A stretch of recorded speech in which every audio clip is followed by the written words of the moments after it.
দ্বাদশ জাতীয় সংসদ নির্বাচনকে ঘিরে গুটি সাজাচ্ছেন রাজনৈতিক দল, চলছে প্রস্তুতি, চলছে নানা সমীকরণ। এদিকে দুর্নীতির 2 মামলায় কারাদণ্ডপ্রাপ্ত বিএনপি চেয়ারপারসন খালেদা জিয়ার দণ্ড আগের শর্তে মুক্তির মেয়াদ 6 মাস বাড়ানো হয়েছে। খালেদার মুক্তির মেয়াদ বৃদ্ধির মাধ্যমে সরকার কি কোনো বার্তা দিতে চাচ্ছে তা নিয়ে রয়েছে প্রশ্ন। অন্যদিকে সাংবাদিকদের প্রতিনিধিত্বশীল 6টি সংগঠনের 11 জন নেতার ব্যাংক হিসাব তলব ও তা ফলাও করে প্রচারের ঘটনা নানা প্রশ্নের জন্ম দিয়েছে। অনেকে বলছেন ভীতি সৃষ্টির কৌশল হিসেবে সাংবাদিক নেতাদের ব্যাংক হিসাব তলব করেছে সরকার। অন্যদিকে জাতিসংঘের 76তম সাধারণ পরিষদের অধিবেশনে যোগ দিতে নিউ ইয়র্কের পথে প্রধানমন্ত্রী শেখ হাসিনা। প্রধানমন্ত্রীর আগমনকে কেন্দ্র করে যখন উৎসব মুখর যুক্তরাষ্ট্রের বাঙালি পাড়া, ঠিক সেই মুহূর্তে একের পর এক অনাকাঙ্ক্ষিত ঘটনায় উত্তাল বাংলাদেশে অধ্যুষিত নিউ ইয়র্কের জ্যাকসন হাইটস এলাকা। সবকিছু জানবো আজকের নিটল টাটা বাংলা টক অনুষ্ঠান। প্রিয় দর্শক, পুরো অনুষ্ঠান জুড়েই থাকবো আমি দিনার সনি। আজকে আমরা প্রথম পর্যায়ে কথা বলতে চাই খালেদা জিয়ার মুক্তির মেয়াদ এবং চলমান রাজনীতি। আমাদের সঙ্গে ভার্চুয়ালি সংযুক্ত আছেন 3 জন অতিথি এবং একজন অতিথি আছেন আমাদের সঙ্গে সরাসরি স্টুডিওতে উপস্থিত আছেন আমাদের সঙ্গে জনাব সুভাষ সিংহ রায়, প্রধান সম্পাদক avnews24.com। আছেন আমাদের সঙ্গে জনাব আব্দুল সালাম, উপদেষ্টা বিএনপি চেয়ারপারসন, এবং আছেন আমাদের সঙ্গে অ্যাডভোকেট রেজাউল ইসলাম ভূঁইয়া, প্রেসিডিয়াম সদস্য জাতীয় পার্টি, এবং স্টুডিওতে আমাদের সঙ্গে সরাসরি সংযুক্ত আছেন জনাব কুদ্দুস আফরাদ, সভাপতি ঢাকা সাংবাদিক ইউনিয়ন। আমি আলোচনা শুরু করতে চাই জনাব আব্দুল সালাম, আপনাকে দিয়ে শুরু করতে চাই। আমরা জানি যে 24শে সেপ্টেম্বর খালেদা জিয়ার দণ্ড স্থগিতের সময় শেষ হয়ে যাবে। তার আগেই আমরা দেখলাম মুক্তির মেয়াদ বাড়িয়েছে বাংলাদেশ সরকার এবং আমরা 6 মাস আরো বাড়ানো হয়েছে। এই যে 6 মাস বাড়ানো হলো তার আবেদনের প্রেক্ষিতে যদি বিদেশ যাওয়ার আবেদন করা হয়েছিল, আপনি কি এই মেয়াদ বাড়ানোর বিষয়টা কি কোথাও কোনো রাজনীতির ইতিবাচক পরিবর্তন দেখতে পান কিনা? জনাব আব্দুল সালাম। আপনাকে ধন্যবাদ। আজকের আমার সাথে যারা আলোচনায় অংশগ্রহণ করছেন সবাইকে আমি ধন্যবাদ জানাই। আজকের এই অনুষ্ঠান যারা দেখছেন শুনছেন তাদেরকেও ধন্যবাদ জানাই। এটা তো ইতিবাচক ভাবে দেখার মতো কোনো বিষয় এখানে নাই, আর আমরা বারবার বলে আসছি যে সাবেক প্রধানমন্ত্রী বিএনপি চেয়ারপারসন দেশনেত্রী বেগম খালেদা জিয়া অনেক অসুস্থ এবং চিকিৎসকরাও তাকে বলেছেন যে আরো বেটার চিকিৎসার জন্য তাকে বিদেশে যাওয়া দরকার বা বেটার চিকিৎসা নেওয়া দরকার। কিন্তু সরকার বারবার সেই একই কথাই বলছে যে বিদেশে যাওয়া যাবে না, এবং এটা নিয়ে একটা কোনোভাবেই সরকার যে অর্থাৎ বেগম খালেদা জিয়া সুস্থ হোক, সুস্থ হয়ে আবার আমাদের মাঝে ফিরে আসুক, মনে হয় সরকার এটা চায় না। আর এই কারণেই তারা এই ধরনের একটা প্রসেসকে তারা গ্রহণ করেছে এবং 6 মাস করে তারা এটাকে এক্সটেন্ড করতেছে। এটাকে আরো বেশি সময় দিলেও তো এমন কিছু আসা যায়, কিন্তু এটা সরকারের একটা লোকজনকে দেখানোর এটা একটা বিষয়। এর বাইরে আমার মনে হয় যে কিছু না, বরঞ্চ এটা বলা চলে যেটা এর আগে আমরা বলছি যে স্বাস্থ্য নিয়ে, চিকিৎসা নিয়ে সরকার রাজনীতি করছে, এটা এর আগে বলেছি, সেই একই কথা আবার আমাদের। আমি ঠিক এই জায়গাটাতেই জনাব সুভাষ সিংহ রায় আছেন আমাদের সঙ্গে। সুভাষ সিংহ রায়, আপনি নিশ্চয়ই শুনতে পাচ্ছেন। সুস্থ হোক এটা সরকার চায় না, জনাব আব্দুল সালামের মন্তব্য। উনি ইতিবাচকভাবে দেখছেন না এই বিষয়টাকে এবং বিদেশে যাওয়ার জন্য চিকিৎসকরা পরামর্শ দিচ্ছেন কিন্তু সরকার দিতে চাচ্ছে না, এবং স্বাস্থ্য এবং চিকিৎসা নিয়ে রাজনীতি করছে সরকার। আরেকটু সংযুক্ত করতে চাই আপনার সঙ্গে প্রশ্ন, আমিও সংযুক্ত করতে চাই। খালেদা জিয়ার মুক্তির মেয়াদ বিষয়ে বাড়ানোর বিষয়ে মির্জা ফখরুল ইসলাম আরো বলেছেন যে সরকার ভয় পায় বলে খালেদা জিয়াকে বিদেশে চিকিৎসা করতে দিতে চায় না।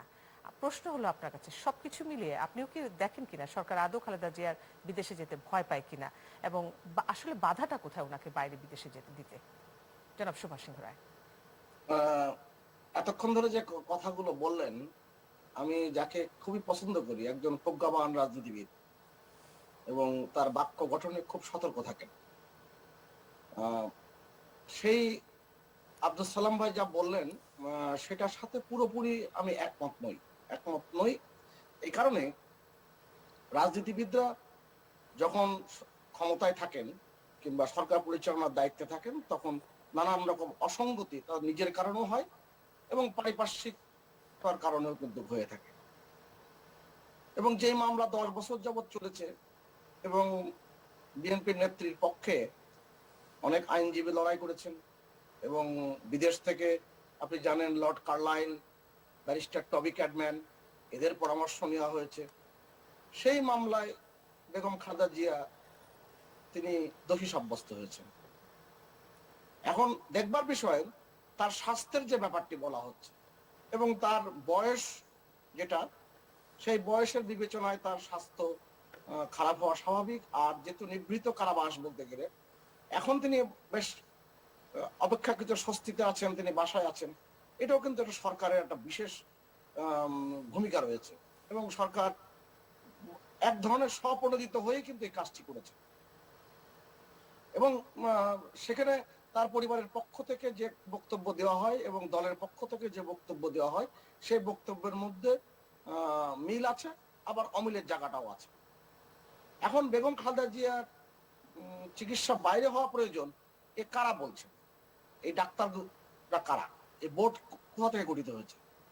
আপনি জানেন, কিছু কিছু বিষয় বাংলাদেশের একটা খারাপ নজির স্থাপিত হয়, সেই নজির ধারাবাহিকতা বহু বছর যাবৎ চলে।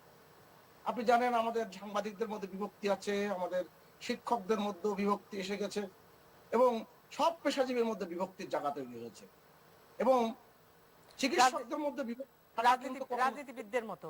জি, রাজনীতিবিদদের মতোই বলেন, যেভাবে বলেন, আপনি দেখবেন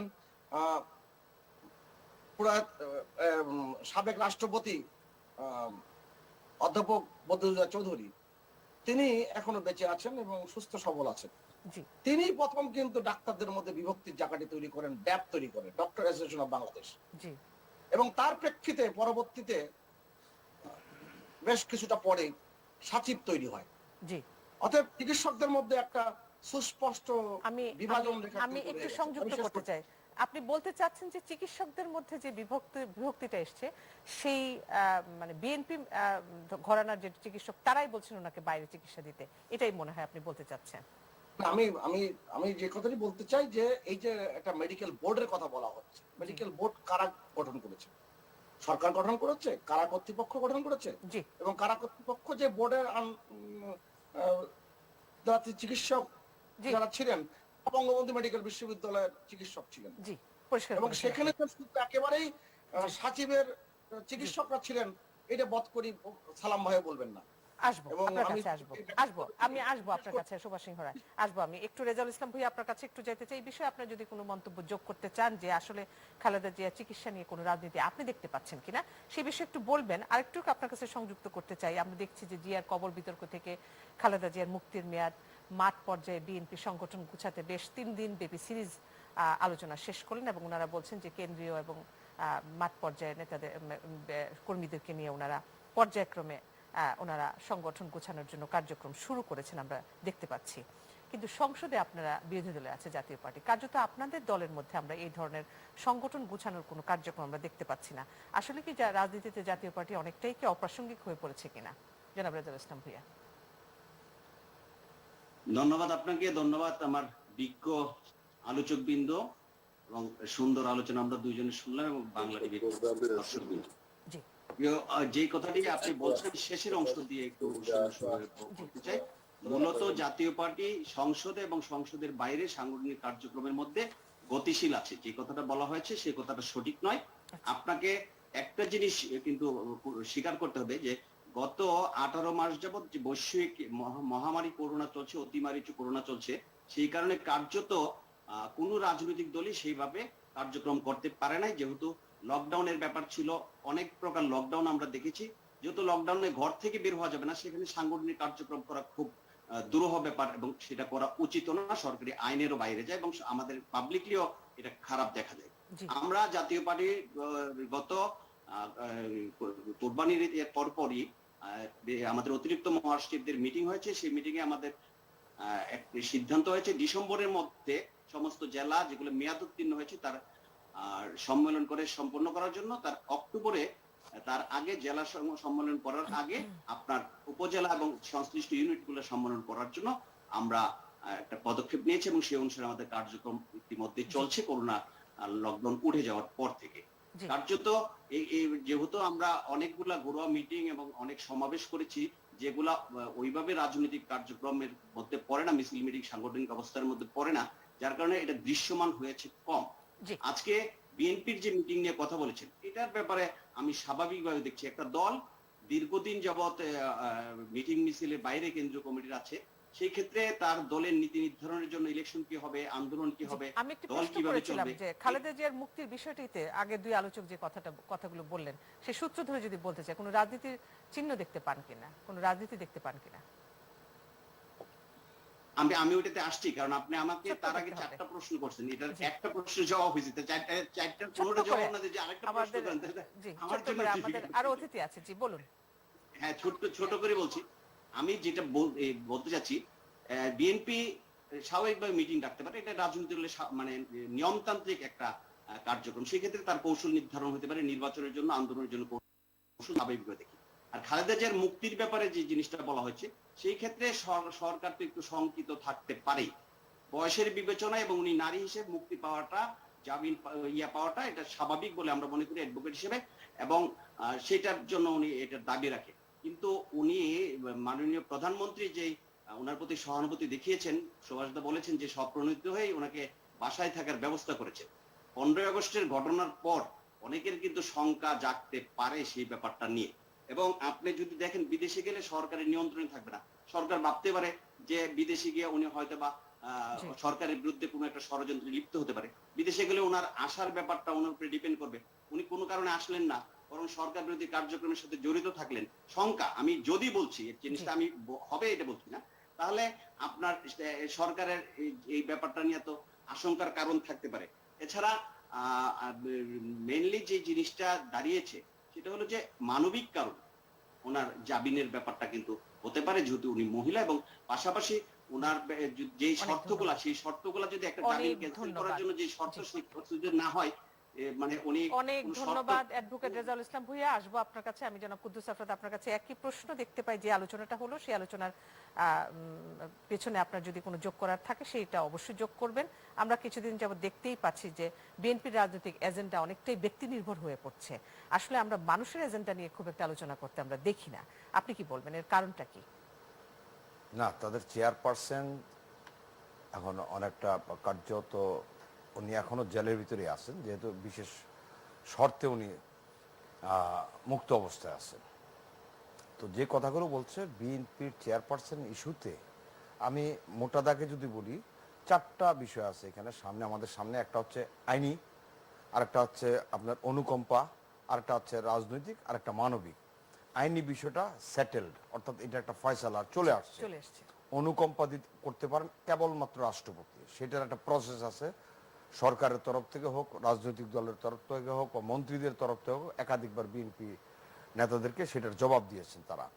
আরেকটা আছে রাজনৈতিকভাবে বিএনপি ওদের চেয়ারপারসনকে মুক্তি করতে পারেন, তবে তাতে তারা কতটা সফল বা ব্যর্থ এটা দেশবাসী জানেন, এখানে এটাও মীমাংসিত।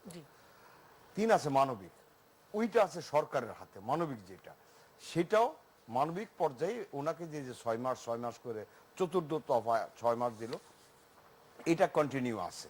এখন বিএনপি চেয়ারপারসন যে অবস্থাটা আছে, আমি মনে করি এটা মানবিক পর্যায়ে উনি এখন এই অবস্থা আছে। বিএনপি নেতৃবৃন্দ বলেন, বিএনপির কর্মী সমর্থক বলেন, তারাই ফয়সালা করতে পারেন এটা কিভাবে হবেন। এটা নানান প্রসেস আছে, প্রসেসগুলো যদি অনুসরণ করা না হয়, আমার মনে হয় না যে উনি এর বাইরে করতে পারবেন আর কি। অর্থাৎ ওনার মুক্তি খুব প্রত্যাসন্ন, এটা আমরা বলতে পারি না। আমি মনে করব যে শুধু নেতা নেত্রী কেন্দ্রিক তাদের কর্মসূচি থাকবে। বিএনপির চেয়ারপারসন যে জায়গাটা আছেন, সেই জায়গাটাকে আমি অবহেলা করে দেখতে চাই না, কিন্তু একই সঙ্গে রাজনীতি করতে হলে আসলে গণমানুষের সমস্যাটাকে টাচ করতে হয়। কখনো কখনো সেই সমস্যাটাকেই বড় দেখতে হয়। অনেক সময় আমরা যেটা করি, আমরাও নানান পলিটিক্সের সাথে জড়িত, ঘরে অনেক সমস্যা থাকে। দেখা গেল সেদিন আমার অনেক মানবিক, আমার কেউ মারা গেছেন, সেটা বাদ দিয়ে আমার কর্মসূচিতে চলে যেতে হয়, বিএনপি নেতৃবৃন্দ যাচ্ছেন। সেই জন্য বলছি, অনেক সময় তাদের গণমানুষের, অর্থাৎ গণমানুষের যদি সাপোর্ট তাদের আদায় করতে হয়, মানুষের সমস্যা নিয়ে কথা বলতে হবে, মানুষের অন্তরে প্রবেশ করে যেতে হবে। মুক্তির পরটা অনেকটা গণমানুষের, সেটাই বলছি। অর্থাৎ বিএনপি যতটাই, এখন বিএনপি অনেক সময় বলে সরকারের গণভিত্তি নেই, গণভিত্তি না থাকলে একটা সরকার টিকে থাকতে পারে না। এই জিনিসটা তাদের, এই জায়গাটা তাদের অঙ্ক কষা ভুল করছে। আওয়ামী লীগ একটা বড় রাজনৈতিক দল, বিএনপি নিশ্চয়ই বড় রাজনৈতিক দল, কিন্তু বিএনপির চেয়ে আওয়ামী লীগের শেকড় অনেক গভীরে। সেই গভীরে বলেই আওয়ামী লীগ রাষ্ট্র ক্ষমতায় আছে এবং থাকছে। জি, আমি যদি জনাব আব্দুল সালাম আপনার কাছে এই প্রশ্নের উত্তর খোঁজার চেষ্টা করি, জনাব কুদ্দুস আফরাদ যে কথাটা বললেন, যে আমি যে কথাটা বলছি যে মানুষের এজেন্ডা নিয়ে তেমন আলোচনা হয় না, কারণ কি এর উত্তরে বলেন আরেকটু আপনার সঙ্গে একটু সংযুক্ত করতে চাই। আপনারা দেখলাম আমরা আপনাদের 3 দিন ব্যাপী সিরিজ একটা বৈঠক হয়েছে জ্যেষ্ঠ নেতাদের নিয়ে এবং মাঠ পর্যায়ের নেতাদের নিয়ে আপনারা বৈঠকের সিদ্ধান্ত নিয়েছেন এবং এই বৈঠক চলবে আপনাদের মহাসচিব জানিয়েছেন। এই ধরনের বৈঠক কতটুকু বিএনপিকে চাঙ্গা করবে তৃণমূল পর্যায়ে বলে আপনি মনে করেন? সেই সাথে নেত্রীর মুক্তির বিষয়টা, বিদেশ যাওয়ার বিষয়টাও কিন্তু সংযুক্ত আছে। জনাব আব্দুল সালাম, আনমিউট করতে হবে ডিভাইস। বিএনপি কতটুকু চাঙ্গা হবে কি হবে না, তার চেয়ে আওয়ামী লীগ কতটুকু সন্ত্রস্ত হবে তাতে আওয়ামী লীগের সেক্রেটারি জেনারেলের রিয়াকশন দিয়ে কিন্তু বোঝা গেছে। অর্থাৎ 3 দিন আমরা ঘরোয়া বৈঠক করছি, এতেই তাদের মানে ষড়যন্ত্রের গন্ধ, বিভিন্ন গন্ধ তারা পাচ্ছে। আর আরেকটা যে কথাটা আপনি বলছেন যে ব্যক্তি, আসলে গণতন্ত্রের কথা বলা একটা ব্যক্তির জন্য বলা বলে তো আমার মনে হয় না। ভোটের অধিকারের কথা আমরা বলছি, সেটা তো ব্যক্তির কথা বলে তো মনে হয় না। আমরা করোনার কালীন দুর্নীতির কথা বলছি, এটা তো ব্যক্তির কথা বলে বলা হয় না। কাজেই এগুলো বলে বিএনপিকে কোনোভাবেই মানে জনগণের পাশ থেকে সরানো যাবে না, যেটা সরকার বিভিন্নভাবে বলার চেষ্টা করতেছে। আর আরেকটা যেটা বললেন যে আর রূপ কতটুকু গভীরে, সেটা তো যখন ভোট হবে, ভোটে যখন মানুষ নিরপেক্ষভাবে তার রায়টা দিতে পারবে, সেটার উপরেই কিন্তু সেই জাজমেন্টটা হবে, তাই না? এটা তো অবশ্যই আওয়ামী লীগ একটি পুরনো দল, আমরা অবশ্যই বলি গণতন্ত্রের জন্য দীর্ঘদিন আওয়ামী লীগ লড়াই করছে, সেটাও আমরা বলি। কিন্তু আজকে সেই আওয়ামী লীগের আমলেই আজকে দেশে গণতন্ত্র নাই। সেই আওয়ামী লীগের আমলেই আজকে 30 তারিখের ভোট 29 তারিখে হয়, দিনের ভোট রাত্রে হয়। এবং এখনো যখন আমরা বলছি যে আগামী নির্বাচন কোনোভাবে একটা দলীয় সরকারের অধীনে হলে সেটা কোনোভাবে জাস্টিফাইড হবে না, তখন তারা জায়েজ করতেছে না, তাদের দলীয় সরকারের অধীনেই নির্বাচন হতে হবে। অর্থাৎ জনগণের সাথে তাদের এতই সম্পর্ক যে জনগণের ভোটকেই তারা ভয় পাচ্ছে। এর জন্যই যেটা বললাম যে আজকে বাস্তব অবস্থাটা এমন যে আজকে বেগম খালেদা জিয়াকে তারা পুরোপুরি জামিন দিতে তারা ভয় পায়, তারা বিদেশ যেতে দিতে ভয় পায়, উনি বিদেশে যে কি ষড়যন্ত্র করে ফেলবেন সরকারের বিরুদ্ধে। অর্থাৎ এগুলো হাসি পায় যখন একটা সরকারের জনগণের উপরে কোনো আস্থা থাকে না, জনগণের থেকে যখন অনাস্থা থাকে, তখনই কিন্তু এটার একটা বহিঃপ্রকাশ ঘটে। এই কারণে আমরা দেখতে পাচ্ছি যে জনগণের ম্যান্ডেট নিতে আজকে সরকার ভয় পায়। তা না হলে তো জনগণ আজকে ওনারা বলছেন ওনারা মেগা প্রজেক্ট একটার পর একটা উন্নয়ন করতেছে, জনগণের জন্য সবকিছু করতেছে, তাহলে জনগণের ম্যান্ডেট দিতে, জনগণকে একটা ফ্রি ইলেকশন দিতে ভয়টা কোথায়? আসলে ভয়টা হলো ওখানেই যে তারা ক্ষমতা ছাড়লে ভয় পায়। তারা এত অত্যাচার, নিপীড়ন, নির্যাতন বিএনপির উপর করেছে, তারা নিজেরাই চিন্তা করতেছে যে আমরা যদি ক্ষমতায় না থাকি তাহলে আমাদের অবস্থা কি হবে। অর্থাৎ নিজেদের আতঙ্কে নিজেরাই ভুগতেছে। আমরা যেটা বলতে চাই যে বিএনপির পক্ষ থেকে আমাদের যে আমরা যে আলোচনাগুলো 3 দিন আলোচনা, এটা অ্যাবসলিউটলি সাংগঠনিক আলোচনা, যে কিভাবে সংগঠনকে শক্তিশালী করা যায়, কিভাবে আগামী দিনে নির্বাচনের কথা বর্তমান সরকার প্রধান নির্বাচনের কথা অলরেডি বলে ফেলছেন তাদের এক্সিকিউটিভ কমিটির মিটিং এ। তো স্বাভাবিকভাবে সেই নির্বাচনের প্রসঙ্গ তো আমাদেরও আলাপ করতে হবে। সেই বিষয়গুলো আমরা আলাপ করেছি যে কোনোভাবেই আজকের এই সরকারের অধীনে একটা যেহেতু নিরপেক্ষ নির্বাচন হতে পারে না, মানুষ ভোট দিতে পারে না, কিন্তু তত্ত্বাবধায়ক সরকারের বিষয়টি তো একদমই নাকচ করে দিয়েছে। সেটা না নাকচ করে, এটা যেহেতু তাদের ইন্টারেস্ট খর্ব হবে, তারা যেহেতু ক্ষমতায় যেতে পারবে না, সেই কারণে তো তারা সেটা নাকচ করবেই। এটা হলো আমাদের দাবি, সেটা তত্ত্বাবধায়ক সরকার হোক, নিরপেক্ষ সরকার হোক, যে কোনো নামেই হোক, অর্থাৎ একটা দলীয় সরকারকে ক্ষমতায় রেখে যদি নির্বাচন হয় তাহলে এটা প্রমাণিত যে সেখানে জনগণ ভোট দিতে পারে না। এবং এটা সেই কারণেই আমরা চাই যে এটা শুধু একা আমাদের জন্য না, এটা সবার জন্য। আমরা তো বলছি আওয়ামী লীগ অনেক কাজ করছে, ওনারা বলছেন গণতন্ত্রের পক্ষে, উন্নয়নের পক্ষে, তাহলে অসুবিধাটা কোথায়? জনগণ তাদেরকে ভোট দিবে। অনেক ধন্যবাদ। আমি উত্তর নিব। জনাব সুপা সিংহ, আপনার কাছে আমি একটু আসতে চাই। আপনি নিজেও আজকে বোধহয় দেখেছেন যে বাংলাদেশের জাতিসংঘের আবাসিক প্রতিনিধি মিয়া সেপ্পু বেশ কয়েকটি মন্তব্য করেছেন বাংলাদেশ প্রসঙ্গ নিয়ে ডিক্যাবের একটি অনুষ্ঠানে। যে বিষয়টা আমি আপনার কাছে প্রশ্ন করতে চাই, উনি একটি জায়গায় কথা বলেছেন বেশ কয়েকটি মন্তব্যের মধ্যে বাংলাদেশ সরকার চাইলে আগামী নির্বাচনে জাতিসংঘ সহযোগিতা করতে প্রস্তুত, এই মন্তব্য করেছেন। আমার প্রশ্ন হলো যে আগ বাড়িয়ে জাতিসংঘের আবাসিক প্রতিনিধির এই মন্তব্য কেন, আর তাছাড়া একটা স্বাধীন রাষ্ট্রের জন্য এই ধরনের মন্তব্য কতটুকু মর্যাদাকর? স্বাধীনতার 50 বছর পরে এসেও এটা কি আপনি রাজনীতিবিদদের কোনো ব্যর্থতা দেখেন কিনা, জনাব সুভাষ সিংহ রায়? না, আপনি একটা গুরুত্বপূর্ণ প্রশ্ন করেছেন, আপনাকে অসংখ্য ধন্যবাদ। জাতিসংঘের আবাসিক প্রতিনিধি মন্তব্য করার এখতিয়ার রাখে না, এবং সেটা সকলে তা স্বীকার করবে। এখন এই মন্তব্যে আমাদের বাংলাদেশের রাজনীতিবিদদের মধ্যে কি প্রতিক্রিয়া হয় নিশ্চয় আমরা দেখব, এবং যেহেতু সরকার দায়িত্বে রয়েছেন, সরকারও এর প্রতিক্রিয়া ব্যক্ত করবেন। আমি সেই জায়গায় যাচ্ছি না। আর আমি সালাম ভাই বেশ কয়েকটি কথা বলেছেন। রাজনৈতিক দলের সবচেয়ে গুরুত্বপূর্ণ বিষয় হচ্ছে, যেটা বঙ্গবন্ধু বলে গেছেন, 4টি বিষয়। একটি হচ্ছে নেতা, তার নেতৃত্ব, আদর্শ অর্থাৎ ম্যানিফেস্টো, এবং তার সুশিক্ষিত কর্মী বাহিনী, নিবেদিত প্রাণ কর্মী বাহিনী, আর একটি সর্বশেষ সংগঠন। এগুলো খুবই গুরুত্বপূর্ণ। আপনি যদি বিশ্লেষণ করে দেখেন, বিএনপির বর্তমান কাঠামো শুধু না, আগের কোনো কাঠামোই এই 4টি বিষয় কিন্তু বিদ্যমান না। এখন ব্যক্তি সালাম ভাই নিয়ে আমার অনেক উচ্ছ্বসিত প্রশংসা থাকবে, কিন্তু বিএনপি রাজনৈতিক যে কাঠামো, সেই কাঠামোতে কখনো এই রাজনৈতিক প্রক্রিয়ায় এগিয়ে যাওয়ার কখনো আমি দেখিনি। অন্তত আপনি খেয়াল করে দেখবেন, 91 সালে নির্বাচনটি হয়েছে অস্থায়ী সরকার বিচারপতি শাহাবুদ্দিন অধীনে। সেটা ছিল অস্থায়ী সরকার, তত্ত্বাবধায়ক সরকার না। জি। এবং 3 জোটের রূপরেখায় বলা হয়েছিল যে পরপর 3টি নির্বাচন তত্ত্বাবধায়ক সরকারের অধীনে হইবে, এবং 96, 2001, 2008 এই 3টি নির্বাচনী তত্ত্বাবধায়ক সরকারের অধীনে হয়েছে। আর এই 3টি নির্বাচনে লক্ষ্য করে দেখবেন 2বার আওয়ামী লীগ ক্ষমতায় এসেছে। অর্থাৎ তত্ত্বাবধায়ক সরকারের অধীনে আওয়ামী লীগ নির্বাচনে জয়লাভ করেছে, এবং বিএনপির চেয়ে বেশিবার জয়লাভ করেছে। এখন খেয়াল করে দেখা দরকার যে সাংগঠনিক যে ক্ষমতা, সেই ক্ষমতাটি আওয়ামী লীগের আর বিএনপির মধ্যে যদি পাল্লা হিসাব করেন, সাংগঠনিক ক্ষমতা কিন্তু বিএনপির সেইভাবে কখনোই ছিল না। বিএনপি একটি দলছুটদের একত্রিত হওয়া দল। সেই দলের আপনি যদি এখন হিসেব করতে যান, যখনই বলেন সিরিজ মিটিং, সিরিজ অনুষ্ঠান, সিরিজ অমুক, তখন মাথার মধ্যে মানুষের মনস্তত্ত্ব চলে আসে, এই বুঝি সিরিজ বোমার সাথে মিলে গেল। কারণ সিরিজ শব্দটির একটা শব্দের এই বাক্যের সংকোচনশীলতা হয়ে গেছে। আপনি যে আলোচনাটা করলেন, সাধারণ মানুষের মধ্যে কিন্তু নির্বাচন নিয়ে, ভোট দেয়া নিয়ে কিন্তু অনাগ্রহ সৃষ্টি হয়েছে। সেই বিষয়টিকে আপনি কিভাবে ব্যাখ্যা করবেন?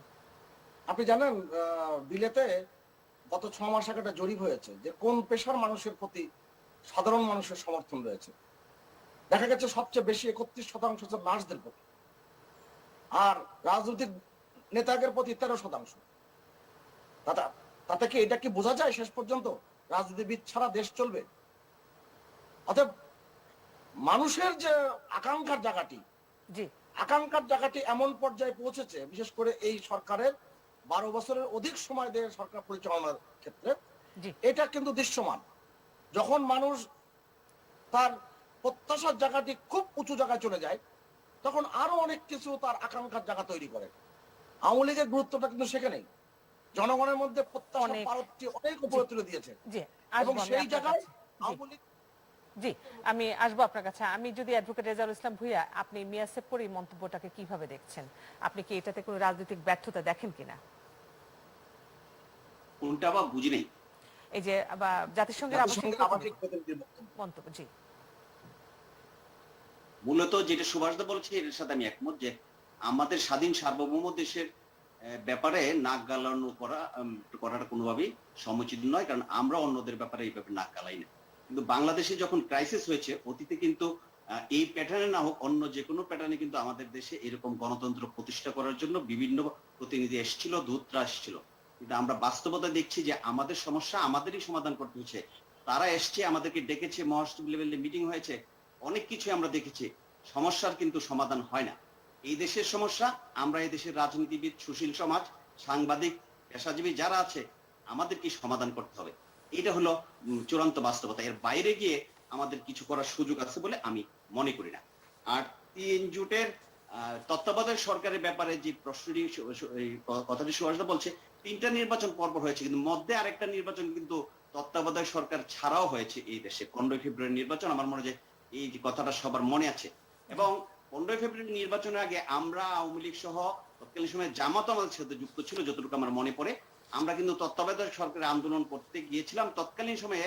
আজকে বিএনপি যে তত্ত্বাবধায়ক সরকারের কথা বলছে, তারা বলেছিল পাগল আর ইয়া ছাড়া আর কেউ নিরপেক্ষ লোক নাই তত্ত্বাবধায়ক সরকার প্রদান করার বা ওই জায়গায় লোক দেওয়ার, উপদেষ্টা বানানোর কোন লোক খুঁজে পাচ্ছিল না। কিন্তু 15 ফেব্রুয়ারি নির্বাচনের পরে ওই সংসদে কিন্তু তত্ত্বাবধায়ক সরকার পাশ হয়েছিল। আবার ওনারা আজকে এটা দাবি করছে। আমি মনে করি একটা তত্ত্বাবধায়ক সরকার বা দল নিরপেক্ষ সরকার বাংলাদেশে নিরপেক্ষ নির্বাচনের দিতে পারছে, এটার সাথে আমি দ্বিমত পোষণ করি। 91 সালে 3 জোটের রূপরেখা নিয়ে যে সরকার গঠন হয়েছিল, সেখানে বলা হয়েছিল প্রতি নির্বাচনে অংশগ্রহণকারী সকল দলকে সমান সুযোগ দেওয়া হবে। সেই সরকার দল নিরপেক্ষ ছিল, নিরপেক্ষ সরকার ছিল, কিন্তু জাতীয় পার্টির প্রার্থীদেরকে গ্রেপ্তার করা হয়েছে, চেয়ারম্যানকে গ্রেপ্তার করা হয়েছে। সব দলের প্রধানরা রেডিও টিভিতে বক্তব্য রাখছে, জাতীয় পার্টির প্রধানকে বক্তব্য দিতে দেওয়া হয় নাই। সেটা কিন্তু এরকম একপক্ষীয় ছিল। নিরপেক্ষ সরকার হয়ে নিরপেক্ষ নির্বাচনের প্রার্থীদের আচরণ করে নাই। কাজে নিরপেক্ষ সরকার হলে যে ভালো হবে, এটা সাথে আমি দ্বিমত পোষণ করি। কারণ 91 এর পরে পরবর্তী অনেক পরিষ্কার করেছেন আপনার অবস্থান। জি, অনেক ধন্যবাদ। বিরতিতে যেতেই হবে, তার আগে জনাব কুদ্দুস আহমেদ এই বিষয়ে আপনি কোনো মন্তব্য করতে চান ছোট্ট করে 30 সেকেন্ডে? আমি যেটা বলবো সেটা হচ্ছে যে এই যে জাতিসংঘের আবাসিক প্রতিনিধি মিয়া সাম্পো যে কথাটা বলেছেন, এটা হচ্ছে একটা প্রশ্নের জবাবে। বেসিক্যালি হচ্ছে প্রধানমন্ত্রী শেখ হাসিনা কিছুদিন আগে দলের নির্বাহী কমিটির বৈঠকে বলছিলেন যে প্রস্তুতি নেওয়ার জন্য আগামী সংসদ নির্বাচনে প্রার্থী এবং অন্যান্য কিছু প্রস্তুতি নেওয়ার জন্য। মূলত এরপর থেকে দেশে একটা নির্বাচনী টেম্পো উঠে গেছে আগামী দিনে নির্বাচনের। সেটারই প্রেক্ষিতে সাংবাদিকরা কিন্তু এই প্রশ্ন করছিলেন যে এখানে নির্বাচন নিয়ে নানা রকম কথাবার্তা আছে। আমার মূল বিষয় হচ্ছে উনি বলছেন যে চাইলে সহায়তা করবে। কে চাইবে? সরকার। বর্তমান সরকারের কি সেই অবস্থা আছে জাতিসংঘের কাছে সহায়তা চাবে নির্বাচন তত্ত্বাবধানে তাদেরকে সহায়তা করার জন্য? নিশ্চয়ই নেই। বাংলাদেশের অবস্থানও আগের চেয়ে অনেক চেঞ্জ। আমরা তারপরেও দেখব সামনে নির্বাচন আসলে অনেকে অনেক দূতাবাসে দৌড়বেন, কিন্তু এই অবস্থাটা কিন্তু এখন চেঞ্জ হয়ে গেছে। এটা যদি না বুঝে কেউ, তাহলে ভুল করবেন। এখন আর দূতাবাসে দৌড়ানোর দরকার নাই। আমি এর আগেও বলছি, শেকড় যত গভীরে নেওয়া যাবে, জনগণের ভিতরে যতটা শেকড় প্রবেশ করবে, ততটাই তার শক্তি। সেই শক্তি অর্জনের পথে আগানো উচিত। এখানে জাতিসংঘ কিছু করবে না, বিশ্ব ব্যাংকও কিছু করবে না, বা অন্যান্য শক্তি কিছু করার এখন আর অবস্থা বাংলাদেশে। অনেক ধন্যবাদ। বিরতিতে যেতেই হবে। আছেন আমাদের সঙ্গে সমস্ত অতিথি। আমরা বিরতি থেকে ফিরে এসে অত্যন্ত গুরুত্বপূর্ণ অনুষ্ঠানে এই পর্যায়ে আমরা একটু কথা বলে নিতে চাই। সাংবাদিক নেতাদের ব্যাংক হিসাব তলব করেছেন। আমাদের সামনে আছেন জনাব কুদ্দুস আফরাদ। যদিও 11 সাংবাদিক নেতার মধ্যে আপনার নামটা নেই, এটা সৌভাগ্য বলবো না দুর্ভাগ্য বলবো ঠিক বুঝতে পারছি না। আপনি নিজেও জানেন যে জাতীয় প্রেস ক্লাব, ফেডারেল সাংবাদিক ইউনিয়ন, ঢাকা সাংবাদিক ইউনিয়ন সহ শীর্ষ 4 সংগঠনের 11 সাংবাদিক নেতার ব্যাংক হিসাব তলব করেছেন এবং আজকে মানববন্ধন হয়েছে এবং প্রতিবাদ কর্মসূচি হবে বৃহস্পতিবার। আমার প্রশ্ন হলো, আপনাদের ক্ষোভের কারণটা কি? আর ব্যাংক হিসাব তলব করাতে সমস্যা কোথায়? মাঝে মাঝেই তো অনেকের ব্যাংক হিসাব তলব করা হয়। ধন্যবাদ আপনাকে। ব্যাংক হিসাব বেসিক্যালি হচ্ছে রাষ্ট্র যে কোনো ব্যক্তির ব্যাংক হিসাব চাইতে পারে, এটা তার অধিকার আছে, এবং এটা অনেকের ব্যাংক হিসাব সাধারণত খতিয়ে দেখছেও। এটা তখনই খবর হয়ে যায় যখন কেউ কম বেশি পাবলিক ফিগার হয়ে ওঠে অনেক খবরের মধ্যে। অর্থাৎ এখন যেহেতু এই যে আপনি 6টা সংগঠনের কথা বললেন, বা আমরা 4টা সংগঠনের কথা বলি, 4টা সংগঠনের শীর্ষ তারা ইলেকটেড নেতাদেরকে ব্যাংক হিসাব তলব করছে, সেই জন্য এটা খবর হয়েছে। আমরা মনে করি যখন পেশাজীবী আরো অনেক সংগঠন আছে বাংলাদেশে, অনেক পেশাজীবী সংগঠনের নেতাদের নামে এখন নানা রকম খবর বা গুজব এসব আছে, বেছে বেছে সাংবাদিক সংগঠন এইসব নেতাদেরকে, এরা কিন্তু অল আর ইলেকটেড এবং বর্তমানে তারা নেতৃত্ব দিচ্ছে। আমরা যেটা মনে করি যে এটা কারা চাইলো, এটা জাতিকে জানানো উচিত। চাইতেই পারে, কিন্তু ওইটুক লুকোচুরি দরকার নাই। কেন চাইলো সেটা ভিন্ন জিনিস, কারা চাইলো এটুক কিন্তু আড়ালে আছে। সাংবাদিক নেতা হিসেবে আমি মনে করি এটা সাংবাদিকদের উপর একটা এক ধরনের থ্রেট রাখা, চাপানো রাখা। এর পিছনে হয়তোবা অন্য কোনো বিশেষ মহলের, কোনো বিশেষ গোষ্ঠীর, কোনো বিশেষ শ্রেণীর কোনো একটা আকাঙ্ক্ষা আছে বা লক্ষ্য আছে। না, আপনার কেন মনে হচ্ছে এই কারণটা, এই যে না, কথাগুলো মনে বললেন? হচ্ছে এটা বলছি, ধরেন যেই মুহূর্তে এই ব্যাংক হিসাব চাওয়া হলো, এর আগে গত 6 মাস ধরে আমাদেরই প্রশাসনের একটা শ্রেণীর কার কি পরিমাণ সম্পদ হয়ে গেছে এইসব খবর পত্রপত্রিকা বলেন, ইলেকট্রনিক মিডিয়ায় বলেন, বা বিভিন্ন লেখালেখি বা নিবন্ধতে বলেন বা পোস্টে বলেন, এগুলো আসছে। আপনি কি মনে করেন এটা রেশারেশির কারণে এই ধরনের ঘটনা ঘটতে পারে? না, রেশারেশির কারণে কাউকে মানহানির করাটা তো আবার না, কিন্তু যেহেতু এখানে মানহানি হয়েছে এটা বলা যাবে না, এই জন্যে এটা রাষ্ট্র পারে, 1, 2 এটা কোথাও প্রকাশ করে না। এটা হচ্ছে আপনারা বিব্রত কিনা? না, আমরা বিব্রত না, বরঞ্চ আমরা মনে করি এটা অন্য কোনো উদ্দেশ্য আছে। এটা যদি অল পেশাজীবী হোক বা অন্যান্য কোনো প্রফেশনের হোক, সব মিলিয়ে বলা হয়তো এই মুহূর্তে সব আলোচিত সেক্টর কোনটা। কিন্তু তাহলে বিব্রতই যদি না হন, তাহলে আপনারা কেন বিক্ষোভ করছেন, কেন আপনারা মানববন্ধন? না, আমরা জানতে চাচ্ছি যে কাদের দ্বারা, কারা চাইলো ওই জিনিসটা। অর্থাৎ আমরা তো এই এখন পর্যন্ত যে খবর নিয়েছি, বিভিন্ন মন্ত্রীর সঙ্গে, বিভিন্ন কর্তৃপক্ষের সঙ্গে কথা হচ্ছে, সবগুলা কর্তৃপক্ষ আনুষ্ঠানিকভাবে অথবা অনানুষ্ঠানিকভাবে আমাদেরকে এটা বলছে যে এটা তারা চায়নি। তাহলে এটা চাইলো কে? কারণ এটা আমরা জানি অনেক সময় বেড়ায়ও খেত খায়, অনেক ভূত থাকে ঘরের ভিতরেই। এই ভূতটাকে এটা আমরা একটু আমি যদি এই জায়গাটাতে জনাব সুভাষ সিংহ রায় এই যে বেড়ায় ক্ষেত খায় বলছেন, জনাব কুদ্দুস আফরাত মানে ক্ষেত খাচ্ছে, তো সেটাকে আপনি কিভাবে দেখছেন এই মন্তব্যটাকে? এবং এই যে 11 সাংবাদিকের ব্যাংক হিসাব তলব করার ঘটনা, বাংলাদেশের ইতিহাসে এটা নজিরবিহীন ঘটনা। আমার মনে হয়, আমি যদি ভুল না করে থাকি, এই ধরনের ঘটনা অতীতে ঘটেনি। সাংবাদিকদের নামে ব্যাংক হিসাব তলব হয়েছে নানান কারণে, ওইটা হচ্ছে ভিন্ন জিনিস।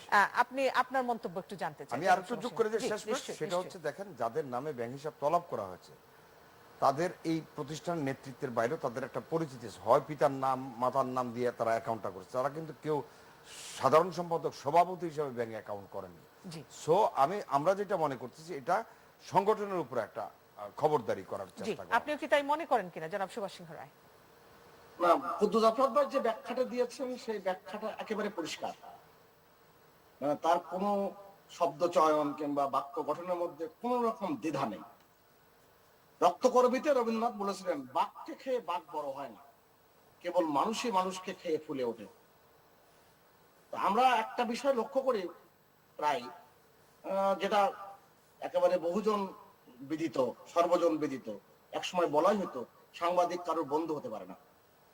যেহেতু তারা সংবাদ সংগ্রহ করেন এবং সংবাদ কে মানুষের সামনে উপস্থাপন করেন, অনেক অজানা সত্য তৈরি হয় এবং সেটা প্রশাসনের মধ্যে থাকতে পারে, বিভিন্ন মহলের মধ্যে থাকতে পারে, এবং কোন কোন রাজনীতিবিদ এই ব্যাপারে অনেক আগের রাগ খুশি রাখতে পারে।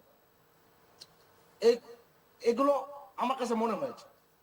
কিন্তু মনে রাখা দরকার, বাংলাদেশে একমাত্র সাংবাদিক সমাজ যে যখন স্বৈরাচার বিরোধী আন্দোলন হয়েছিল, 90-এর গণ অভ্যুত্থান যেটা বলা হয়, সেই আন্দোলনের একমাত্র সাংবাদিক সমাজ যারা প্রকাশ্যে ঘোষণা দিয়ে পত্রিকায় প্রকাশ করেনি। আপনি জানেন পত্রিকা বেশ কয়েকদিন বন্ধ ছিল। তা এই যে তাদের যে লড়াইয়ের যে চেতনা, আমাদের এই মুক্তিযুদ্ধে সাংবাদিকদের অনেক বড় ভূমিকা রয়েছে, সমস্ত আন্দোলনের ভূমিকা রয়েছে। হঠাৎ করে কোন গোষ্ঠীর পাকা ধানে মই দিল, এইটা কিন্তু আমি বুঝতে পারি নাই। মানে I can't make out head of tail. আমি শুধু একটি বাক্য বলবো যে শেষ করতে হবে। জি, এখন কারো তলব করতে হয় না। তথ্য প্রযুক্তির এমন জায়গায় গিয়েছে, ব্যাংকিং সিস্টেম এত প্রযুক্তি নির্ভর হয়েছে, কারোর সম্বন্ধে জানতে গেলে কয়েক মিনিটেই জানা সম্ভব। অনেক ধন্যবাদ। তাহলে এরকম ঘটা করে, তাহলে এরকম ঘটা করে কেন তাহলে এরকম আপনার এই বাক্যটি যথার্থ, ঘটা করে কেন হলো এইটা আমি জানতে চাই এবং বুঝতে চাই। কেননা যে কোনো ব্যক্তির, আপনি প্রথমেই বলেছেন, যে কারোর তথ্য সরকার কিংবা সরকারের বিভিন্ন প্রতিষ্ঠান থেকে চাইতে পারে, কিন্তু এরকম ভাবে কেন ঘটলো এবং দল মত নির্বিশেষে। জি, এবং সেটা আওয়ামী পন্থী পরিষ্কার করেছেন। জি, জনাব আব্দুল সালাম, আপনি একটু মন্তব্য জেনে নিতে চাই। 11 সাংবাদিকের যে ব্যাংক হিসাব তলব করা হলো, জনাব আব্দুল সালাম, আপনি কি দেখেন? আনমিউট করতে হবে ডিভাইস। এটা তো সুভাষদাকে ধন্যবাদ, যিনি অন্তত এই পয়েন্টটার সাথে একমত হয়েছেন। এটা অন্তত কারণ হতেই পারে সরকার, না ঠিক আছে, ব্যাখ্যাটার সাথে আপনি একমত হয়েছে এবং সমস্যাটা আসলে সরকার যে এইভাবে একটা পদক্ষেপ নিয়েছে যেটা ঠিক হয় নাই, এটা বলেছেন, এটার জন্য ধন্যবাদ। আমি যেটা বলবো সেটা হলো যে আসলে সরকার প্রায় প্রতিটা সেক্টরে, শুধু সাংবাদিক না, প্রতিটা সেক্টরে বিভিন্ন কারণে অহেতুক ভয় ভীতি ত্রাস সৃষ্টি করে, আচ্ছা সরকারের কোনোভাবে যাতে কোনো সমালোচনা করতে কেউ ভয় পায়, কিন্তু সমালোচনাটা যদি পজিটিভও হতে পারে, সমালোচনা তো সরকার সংশোধন করে সরকারের ভালোর দিকেও যেতে পারে, অন্তত সেইভাবেও তো নেওয়া দরকার। কাজে এটা হলো সরকার আজকে সেগুলো করার কারণে প্রত্যেকটা সেক্টরে আজকে এই অবস্থাটা হয়েছে যে কোনোভাবেই তারা সমালোচনা সহ্য করতে পারে না, সেই কারণে ভয় ভীতি দেখায় প্রত্যেকটা সেক্টরকে অফ রাখা, দুর্বল রাখা। আর আরেকটা পয়েন্টে যেটা একটু আগে আলোচনা হয়েছে, সেই প্রশ্নটা আমি একটু আলোকপাত করতে চাই। যেটা আপনি তুলেছিলেন, সেই প্রশ্নে আমার বলার সুযোগ হয়নি, এই জন্য আমি বলতেছি। বলা হয়েছে যে জাতিসংঘের বিষয়টা, জাতিসংঘটা কে? জাতিসংঘ তো সারা পৃথিবীর আজকে যে রাষ্ট্রগুলো সেটারই একটা সংগঠন, তাই না? এবং সেখানে প্রত্যেকটা রাষ্ট্র সেখানে একটা সনদে সই করে, যে সেখানে যে সনদগুলো আছে, অর্থাৎ এমন কোনো কিছু কোনো রাষ্ট্র করবে না যেটা সেই সনদ ভঙ্গ হতে পারে, বা সেই দেশের জনগণ ক্ষতিগ্রস্ত হতে পারে, বা তার দ্বারা অন্য কেউ ক্ষতিগ্রস্ত হতে পারে। তাই কাজে এটা কিন্তু অন্যভাবে কোনো নেয়ার কোনো কারণ নাই। এটা তো অন্যভাবে, কারণ আজকে যদি স্বাভাবিকভাবে মানবাধিকার যদি আজকে লঙ্ঘিত হয়, তাহলে জাতিসংঘের মানবাধিকার কমিশনকে সেই প্রশ্নের কথা বলবে। আজকে ভোটের অধিকার নাই, সেই প্রশ্নে যদি জাতিসংঘ এই কথাটা বলে, তাহলে এটাতে এত মানে চটার তো কিছু নয়, বা এত মানে মান সম্মানে আঘাত লাগছে সেটাও মনে করার কিন্তু কিন্তু কিন্তু কিছুদিন আগে আমরা আমেরিকা নির্বাচনে আমরা দেখেছি যে পার্লামেন্ট ভবন দখল করে ফেলছে, তখন কি হচ্ছে সেটা অন্যায়, তখন কি বাইরের কেউ সেটা অন্যায়, সেটা যে ন্যায় হচ্ছে সেটা তো আমি বলতেছি না, সেটা অন্যায়। যেমন আজকে মনে করেন আমরা এখানে আলোচনায় বসছি, হয়তো সুভাষ বলবেন বিএনপি এই কাজটা খারাপ করছে, ঠিক আছে, বিএনপি আমি সব কাজ সঠিক করছে এটা আমি বলতেছি না, বিএনপি খারাপ করছে বলে আপনিও সেই খারাপটা করবেন বা খারাপটা আরো ভালোভাবে করবেন, তাই না? সেটা তো কোনো মানে উদাহরণ হতে পারে না। আমি বলতেছি এটা যে তার মানে তারা পার্লামেন্ট দখল করতে গেছে, এটা কি জাস্টিফাইড করবো নাকি আমরা? কিন্তু সেখানে অবশ্যই আজকে জাতিসংঘের যদি কোনো ভূমিকা থাকে এবং ডেমোক্রেটিক যে রাষ্ট্রগুলো যা আছে তার যদি কোনো ভূমিকা থাকে, তাহলে অবশ্যই সেখানে তারা সেই কথাগুলো বলবে, বলাটাই স্বাভাবিক। শেষ করতে হবে। জি, জনাব রেজাউল ইসলাম ভূঁইয়া, আমরা একটু জেনে নিতে চাই, আপনার মন্তব্যটা একটু জেনে নিতে চাই। জনাব রেজাউল ইসলাম ভূঁইয়া, 11 সাংবাদিকের ব্যাংক হিসাব তলব। জি, আর 11 সাংবাদিকেরটা তো বললাম। আরেকটা যেটা বিষয় আমি এখানে বলতে চাই, যেটা দেখেন যে আজকে একটা সরকার, দেশে যখন একটা সরকার শপথ গ্রহণ করে, তখন কিন্তু রাগ অনুরাগে নিয়োজিত হয়ে তারা এমন কোনো কাজ করবে না। একটা শপথের একটা কিন্তু এটা ল্যাঙ্গুয়েজ আছে।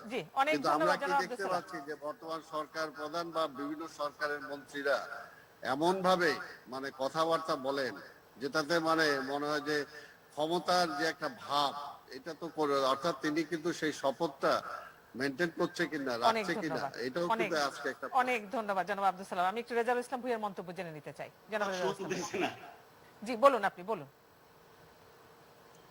সংগঠনের 11 নির্বাচিত সাংবাদিককে যে ব্যাংক হিসাব তলব করা হয়েছে, এটা আমি অন্যদের সাথে একমত আইনজীবী হিসেবে, যে কাউরে তলব করতে পারে, এটা কোনো ব্যাপার না। কিন্তু আমরা কখন সরকার একটা সাধারণত ব্যাংক হিসাব তলব করে, যদি মানি লন্ডারিং এর কোনো ব্যাপার থাকে, জঙ্গি অর্থায়নের ব্যাপার থাকে, অথবা ইনকাম ট্যাক্স আমরা দিয়েছি সেখানে কোনো অসংহতি থাকে, তাহলে নরমালি করা হয়। তাহলে 11 নেতাকে এই এর মধ্যে গভর্নমেন্ট যদি মার্ক করে থাকে, তাহলে সেটা কিন্তু অনেক ভাববার বিষয় আছে। বাংলাদেশে অনেক দুর্নীতিবাজ, অনেক বেগম পাড়ার মালিক যা কিন্তু রয়ে গেছে, যাদের ব্যাংক হিসেবে এইভাবে তলব করা হয় না। সেই ক্ষেত্রে আরেকটা জিনিস খুব বেশি লক্ষণীয়, এটা হলো যে সাংবাদিকদেরকে দলীয়করণের ভিত্তিতে বেঁধে ফেলা হচ্ছে। এই যে সাংবাদিকদের মধ্যে ভাগাভাগি আছে, আমরা জানি যে দলীয়করণের কি আছে, কিন্তু লিখিতভাবে ফেডারেল সাংবাদিক ইউনিয়ন, আওয়ামী লীগ, বিএনপি এই অবস্থা কিন্তু এখন পর্যন্ত আসেনি। সরকারের যারাই এই কাজটা করেছে তারা কি এই জায়গাটা কোনো উদ্দেশ্য ছাড়া করেছে? আমার কাছে কেন জানি মানে সন্দেহ মনে হচ্ছে যে সরকারের কোনো উদ্দেশ্য আছে। এরকমও হইতে পারে যারা গভর্নমেন্টের একটা ইয়েতে দেখা গেল যে রাজনীতিবিদদের চেয়ে বেশি বাড়ি হয়ে গেছে অস্ট্রেলিয়া সহ কানাডা সহ অনেক জায়গার মধ্যে, এগুলো রিপোর্ট এসছে। অনেক সরকারি কর্মকর্তার বিরুদ্ধে রিপোর্ট এসছে। তারপরে আপনি স্বাস্থ্য মন্ত্রণালয়ের একটা ধারাবাহিক রিপোর্ট প্রায় প্রত্যেকটা মিডিয়াতে করা হয়েছে। সেই সব কারণেও কিন্তু সরকারের অভ্যন্তরে থাকা গাছপালা বা ঢালপালা গুলা সেরকম একটা ইয়ে করতে পারে, একটা বিতর্কের মধ্যে নিয়ে যাওয়া যায়। অনেক ধন্যবাদ, অনেক ধন্যবাদ জনাব অ্যাডভোকেট রেজাউল ইসলাম ভূঁইয়া। বিরতিতে যাব। জনাব সুভাষ সিংহ রায় আপনাকে অসংখ্য ধন্যবাদ, জনাব আব্দুল সালাম আপনাকে অসংখ্য ধন্যবাদ, অ্যাডভোকেট রেজাউল ইসলাম ভূঁইয়া আপনাদের অসংখ্য ধন্যবাদ। বিরতিতে যাব, বিরতি থেকে ফিরে এসে আমরা অন্য প্রসঙ্গে কথা বলবো। বলতে চাই আজকে মাননীয় প্রধানমন্ত্রী জাতিসংঘের ৭৬তম সাধারণ পরিষদের অধিবেশনে যোগ দিতে খুব সম্ভবত নিউ ইয়র্কে আজকে পৌঁছে গেছেন এবং ফিনল্যান্ডের রাজধানী হেলসিঙ্কিতে উনি 2 দিন যাত্রা বিরতি করেছেন এবং আমরা যতদূর জানি যে সন্ধ্যা 6টার মধ্যে উনি নিউ ইয়র্কের জেএফকে এয়ারপোর্টে পৌঁছানোর কথা রয়েছে এবং আগামী 24শে সেপ্টেম্বর জাতিসংঘ সদর দপ্তরের সাধারণ পরিষদের ৭৬তম অধিবেশনে বাংলায় ভাষণ দিবেন মাননীয় প্রধানমন্ত্রী। এবং এই বিষয়গুলো জানার জন্য আমেরিকার পরিস্থিতি কি, বাঙালি পাড়া, বাঙালি অধ্যুষিত এলাকায় পরিস্থিতিটা কি জানার জন্য, সর্বশেষ পরিস্থিতি কি জানার জন্য আমরা সংযুক্ত করে নিয়েছি জনাব আলমগীর হোসেন, আমাদের নিউ ইয়র্ক প্রতিনিধি, আমেরিকা থেকে সংযুক্ত হয়েছেন।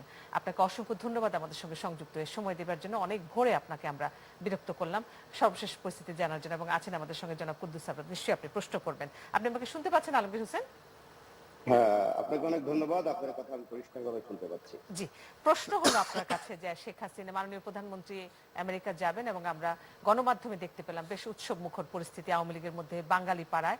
আবার পাশাপাশি এটাও আমরা দেখলাম যে অনাকাঙ্ক্ষিত অনেক ঘটনাও ঘটছে বাঙালি অধ্যুষিত যেটা জ্যাকসন হাইটস নামে পরিচিত সেখানে। এবং আরেকটি জিনিস আমরা লক্ষ্য করলাম আওয়ামী লীগের মধ্যেই কিন্তু কমিটি নিয়ে কোন্দল, নতুন কমিটি ঘোষণা করার দাবিও এসছে এবং বিএনপি কর্মীদের মধ্যে আবার দেখলাম বিএনপি এবং আওয়ামী লীগ কর্মীদের মধ্যে তুমুল সংঘর্ষ হয়েছে, মারামারির মতো অবস্থা হয়েছে। আমি যদি একটু সর্বশেষ পরিস্থিতি আপনার কাছে জানতে চাই, আপনি সবটা পরিস্থিতি আমাদের কাছে বলুন। জি, ধন্যবাদ আপনাকে। আপনি খুব গুরুত্বপূর্ণ কিছু কথা বলেছেন।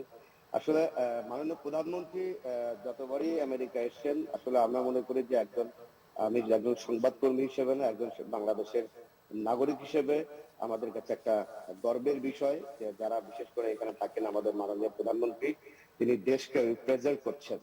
সে যে দেশেই যাক না কেন, সেটা হোক আমেরিকা হতে পারে, লন্ডন হতে পারে, সেটা আমাদের বাংলাদেশের প্রধানমন্ত্রী একটা দেশকে রিপ্রেজেন্ট করছে, দেশের ভাবমূর্তি অনেকটা নির্ভর করছে।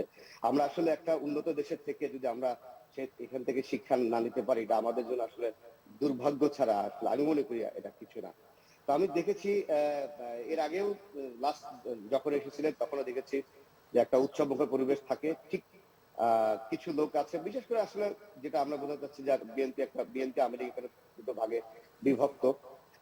স্বাভাবিকভাবে যারা আওয়ামী লীগ করেন, যারা এখানে যারা নেতৃস্থানীয় আছেন, তারা খুব সুন্দর সুশৃঙ্খল ভাবে আমাদের মাননীয় প্রধানমন্ত্রীকে বরণ করে নেবেন, এটাই স্বাভাবিক। কিন্তু অপরদিকে এই সুন্দর পরিবেশটাকে বিনষ্ট করার জন্য, একটা ভাবমূর্তি নষ্ট করার জন্য একটা বিশৃঙ্খলা পরিবেশ তৈরি করেছে।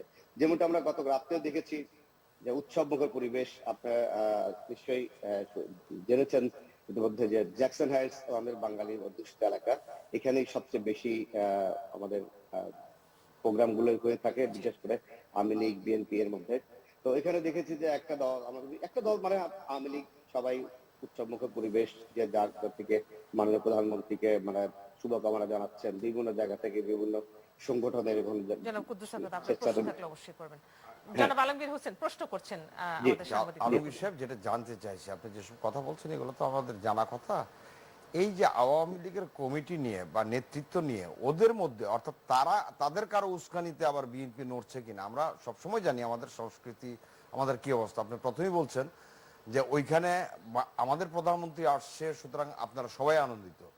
কিন্তু এইটাকে কেন্দ্র করে আবার এই যে আওয়ামী লীগের কমিটি নিয়ে যে দ্বন্দ্ব, এই দ্বন্দ্বে কেউ আবার ইন্ধন আছে কিনা এইসব ব্যাপারে? ইন্ধন, এই জিনিসটা একটু ক্লিয়ার করবেন।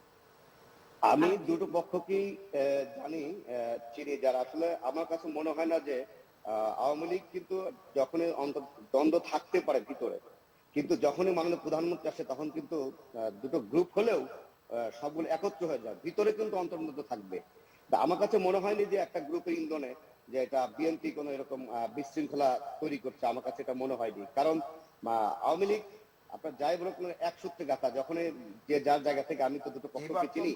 এইবার তো প্রধানমন্ত্রী বাঙালি কমিউনিটির সাথে অন্যান্য সময় যে যেরকম রীতি অনুযায়ী রেওয়াজ আছে বসেন বা ইয়ে করেন, এবার তো তেমন কোনো কর্মসূচি নেই ফরমালি, আনুষ্ঠানিক মানে নেই, মনে হয় ভার্চুয়ালি আছে নাকি? ভার্চুয়ালি আছে কিন্তু আনুষ্ঠানিক এরকম নেই আর কি, কারণ আপনারা জানেন তো কবে মানে সরাসরি মাননীয় প্রধানমন্ত্রী কমিউনিটির সঙ্গে যেরকম ভাবে রেওয়াজটা আছে সেই প্রস্তুতি ওইখানে কি এবার কমিটি হবে আওয়ামী লীগের, এরকম কোনো ধারণা আছে কমিটি হবে কিনা? কোনো রকম যে আমরা দেখলাম যে হওয়ার কোনো সম্ভাবনা আছে কিনা? নতুন কমিটি গতবার আমরা শুনেছিলাম, আমি তো ভিতরে খবর জানি, এখন পর্যন্ত যেটা আমি আমার কাছে যে তথ্য আছে এরকম কোনো কিছু এবারও হবে না নতুন কমিটি দেওয়ার ক্ষেত্রে, এরকম আমার কাছে বিশ্বাস জানতে পেরেছি। যেখানকার আমি সভাপতি সাথে কথা বলেছি এবং যারা অপরপার্টি আছে, আমি নাম বলতে চাচ্ছি না, তাদের সাথে কথা বলেছি, আমার কাছে মনে হয়নি যে এবারে কোনো নতুন কমিটি হবে। তবে তারা আশা করতে পারে, দাবি থাকতেই পারে, দাবি থাকতেই পারে, আমি দাবি করতেই পারি হবে, কিন্তু সেই আশা আমরা কিন্তু তারা রয়েছে, কিন্তু আমার কাছে মনে হয় না যে এবারও তারা নতুন কমিটি পাচ্ছে। জি, জনাব আলমগীর হোসেন, আপনার কাছে আমি শেষ প্রশ্নটা করতে চাই। জাতিসংঘ সাধারণ পরিষদের সহ সভাপতি নির্বাচিত হয়েছে বাংলাদেশ, এবং জলবায়ু সংকট, আন্তর্জাতিক জঙ্গিদের নতুন নতুন হুমকি, রোহিঙ্গা সমস্যা, কোভিড-19 নিয়ে, ভ্যাকসিন নিয়ে মাননীয় প্রধানমন্ত্রী কথা বলবেন। এখন আবার যেটা সংযুক্ত হয়েছে, আমাদের যেটা আছে, যেটা অনেক দিনের পুরনো সমস্যা, রোহিঙ্গা সমস্যার কতটুকু সমাধান হবে বা এই বিষয়টা কতটুকু আলোচনা হবে বলে আপনি মনে করেন? আপনি কি জানেন যে মাননীয় প্রধানমন্ত্রী কি কি বিষয়গুলো উত্থাপন করতে পারে? এখন পর্যন্ত আসলে এই বিষয়টা আমার কাছে সঠিক তথ্যটা আসেনি। আসলে সঠিক তথ্য না পেলে আসলে বলাটা খুব মুশকিল। আমি একটা কথা বললাম, পরবর্তীতে সেটা হলো না, সেটা আমার কাছে অনেক ধন্যবাদ জনাব আলমগীর হোসেন। আপনি আমাদের, নিশ্চয়ই আপনার সঙ্গে আবার আমরা সংযুক্ত হব। মাননীয় প্রধানমন্ত্রী ভাষণ দিবেন, সেই ভাষণের পরবর্তী যে সমস্ত কার্যকলাপ বা কমিউনিটির সঙ্গে ওনার কি কথাবার্তা হচ্ছে, বা বাংলাদেশের নতুন কমিটি নিয়ে কোন রকম সম্ভাবনা আছে কিনা, নিশ্চয়ই আপনি সর্বশেষ খবর আমাদের এরকম সমস্যা থাকলে অবশ্যই আমার কাছে তথ্য থাকলে অবশ্যই আপনাদেরকে শেয়ার করব এবং আপনাদের সঙ্গে থাকবো। আপনাকে অসংখ্য ধন্যবাদ। জি, আমি একটি লাস্ট প্রশ্ন আপনার কাছে করতে চাই। এই যে বিক্ষোভটা হলো বা আওয়ামী লীগের মধ্যে দ্বন্দ্ব, সাধারণ বাংলাদেশিদের মধ্যে কোন রকম প্রতিক্রিয়া আছে কিনা বা ভাবমূর্তি নষ্ট হয় কিনা, যারা একদমই রাজনীতির মধ্যে নাই, যারা ওখানে অত্যন্ত ব্যস্ত সময় পার করে, ওখানকার জীবন তো অনেক কঠিন জীবন, কি মনে হয় আপনার কাছে? এখানে এটা হচ্ছে যান্ত্রিক জীবনে। আসলে আমাদের যখনই প্রধানমন্ত্রী আসে তখনই কিন্তু, আমি একটা কথা আগেই বলেছি, এটা সবার প্রধানমন্ত্রী, এটা হচ্ছে এটা আওয়ামী লীগ হোক, বিএনপি হোক, জাতীয় পার্টি হোক, কনজারভেটিভ, এটা কিন্তু সবার সবার মধ্যে একটা উদ্বেগ উৎকণ্ঠা থাকে, মাননীয় প্রধানমন্ত্রী আসছে, আমার দেশকে রিপ্রেজেন্ট করছে। কিন্তু সাধারণ মানুষের মধ্যে যে এই যে বিশৃঙ্খলাটা হলো, এই যে ঝামেলাটা তৈরি হলো, সবাই একটু অসন্তোষ প্রকাশ করছে, এবং দেশের ভাবমূর্তি কিন্তু এদেশের কাছে যে আমাদের বাংলাদেশ, যে আমরা মাথা উঁচু করে দাঁড়াতে পারি, বাংলাদেশ একটা এগিয়ে যাচ্ছে, সেই যাত্রা কিন্তু আমরা মনে করি একটা বহির্বিশ্বে আমাদের একটা ভাবমূর্তি অনেক ধন্যবাদ জনাব আলমগীর হোসেন। জি, আবার আপনার কাছে আমরা হয়তো আবারও ভবিষ্যতে সংযুক্ত হব মাননীয় প্রধানমন্ত্রীর সর্বশেষ পরিস্থিতি আমেরিকার সফর নিয়ে।